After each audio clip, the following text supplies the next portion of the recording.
Nawgura illi l-avvenimenti li seħħu f'Malta matul dawn il-ġranet relatati mal-assassinju tal-ġurnalista Daphne Caruana Galizia ikunu l-ewwel pass veru biex issir magħrufa il-verità, issir il-ġustizzja u li tinġar ir-responsabilità.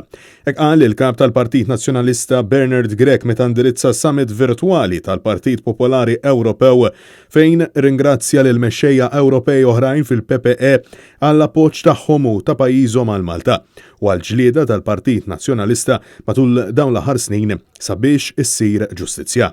Bla dubju fost oħrajn tkellimna dwar is-sartna ta' dritt, il-governanza tajba, jiena tkellimt u semmejt anke l-iżviluppi riċenti f'dan il-qasam f'pajjiżna, imma wkoll tkellimna kif tkellmu wkoll pajjiżi oħrajn dwar l-isfidi partikolari ta' kull pajjiż minħabba il-pandemija tal-COVID-19.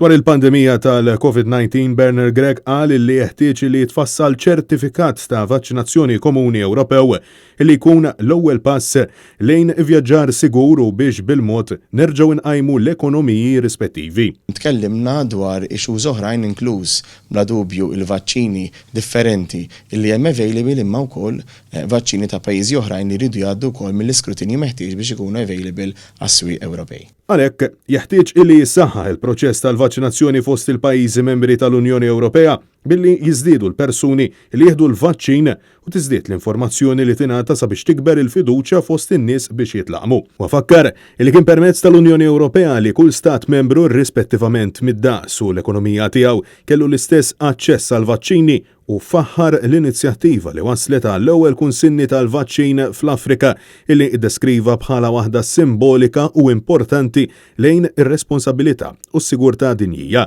Ta' kumpanja lil kap tal-Partit Nazzjonalista Bernard Grech waqt dan is-summit kien hemm is-Segretarju Internazzjonali tal-Partit Nazzjonalista Rosalind Borchnight.